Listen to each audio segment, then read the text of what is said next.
வணக்கம் மக்களே, சற்றுமுன் கிடைத்த தகவல் ஒன்றை பார்க்க போகிறோம். செங்கோட்டையனுக்கு அடித்த அதிர்ஷ்டம் இந்த ஒரு தகவலை பற்றி தான் நாம் பார்க்க போகிறோம். தகவலை பார்ப்பதற்கு முன்னதாக நீங்கள் நம்மளுடைய சேனலுக்கு புதிய பார்வையாளர்களாக இருந்தீர்கள் என்றால் மறக்காம சேனலை சப்ஸ்கிரைப் செய்து வைத்துக் கொள்ளுங்கள் மக்களே. தற்சமயம் வரைக்கும் இருக்கக்கூடிய அனைத்திந்திய அண்ணா திராவிட முன்னேற்ற கழகத்தில் நாடாளுமன்ற தேர்தல் வந்தது. அப்பொழுது எடப்பாடி பழனிசாமி பணத்தை பெற்றுக்கொண்டு தற்பொழுது யார் என்று தெரியாத, பக்கத்து ஊருக்கே தெரியாத, பெயர் தெரியாத ஒரு வேட்பாளர்கள் எல்லாம் நிறுத்தி விட்டார்கள். அதனால் தான் ஆதரவு கிடைக்கவில்லை, ஓட்டுக்கள் வாக்குகளும் சரியாக விழவில்லை என்ற ஒரு கருத்து கணிப்புகளும் ஒரு பக்கம் வெளியாயிட்டிருக்கு என்று அப்படி இப்படி என்று ஆதரவாளர்கள் செங்கோட்டையனிடம் கூற, செங்கோட்டையன் அவர்களும் ஆமாம் அது போன்ற சூழல் தான் நடைபெற்று கொண்டிருப்பதாகவும் தகவல்கள் என்பது ஒரு பக்கம் வெளியாயிருப்பதாகவும் கூறப்படுகிறது. ஏனென்றால் இப்பொழுது நிறுத்தப்பட்டிருக்கும் கூடிய வேட்பாளர்கள் அனைவருமே புதுமுகங்கள், புதியதாக நியமிக்கப்பட்டவர்கள்.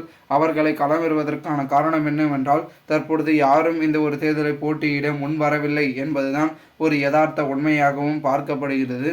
இந்த ஒரு சூழலில் தற்பொழுது திராவிட முன்னேற்ற கழகம் அதற்கு காரணம் என்னவென்றால் யாருமே ஒற்றுமையாக இல்லை, எல்லாரும் பல அணிகளாக பிரிந்து சிதைந்து துண்டுகளாக உடைந்திருக்கும் இந்த ஒரு சூழலில் தற்பொழுது அதற்கான ஒரு முக்கியத்துவம் இல்லாமல் தான் போய்கொண்டிருப்பதாகவும் கூறப்படுகிறது.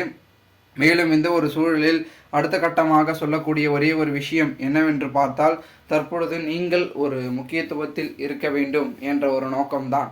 அதாவது நம்மளுடைய செங்கோட்டையன் அவர்கள் தற்பொழுது 2026 தேர்தல் வருவதற்குள் அவர் பார்த்திங்கன்னா இந்த தேர்தல் முடிவுக்கு பிறகு பொதுச் செயலாளர் பதவியை பார்த்திங்கன்னா கைப்பற்றி விடுவார், அவருக்கே பார்த்திங்கன்னா பொதுச் செயலாளர் பதவி போகும் என்று சொல்லி கொண்டிருக்கிறார்கள்.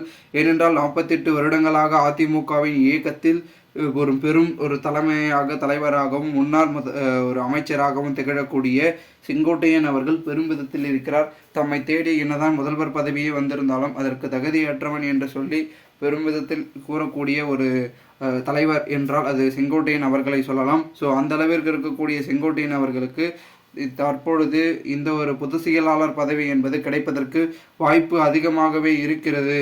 அந்த பதவி எடப்பாடிக்கு இருந்து செங்கோட்டையின் கையில் மாறப்போகும் என்ற ஒரு சூழல் என்பது நடைபெறும் அப்படின்னு அதிமுகவினர்கள் சொல்லி கொண்டிருப்பதாகவும் இது பெரும் அதிர்ஷ்டமாக இருக்கும் என்றும் சொல்லிட்டு இருக்காங்க.